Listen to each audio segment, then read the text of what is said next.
తీర్మానాలకు రండి. పై సంవత్సరం దేవుని సొమ్ము అంతా తిన్నా, ఈ సంవత్సరం ఆమె తినకూడదు. దేవుని సొమ్ము దేవునికి ఇచ్చే, దేవునికి ఇయ్యాల అంటే ఒక తీర్మానంలోకి రండి.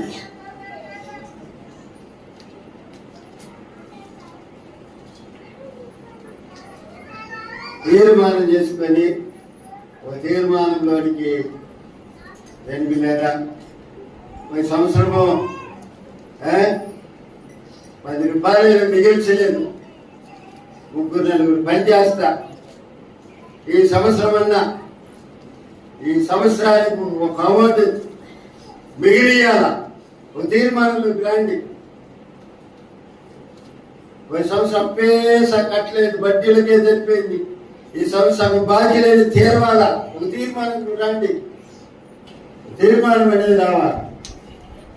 దాన్నే గురి అంటారు, దాన్నే విషయం అంటారు, దాన్నే దక్షిణం అంటారు. గురి లేకుండా పరిగెత్తకూడదు, గురి అనేది ఉండాలి.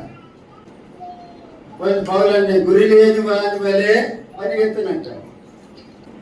కొంతమంది ప్రార్థన చేయడానికి సిగ్గుపడుతుంది. ఏం మనుషులు మీరు?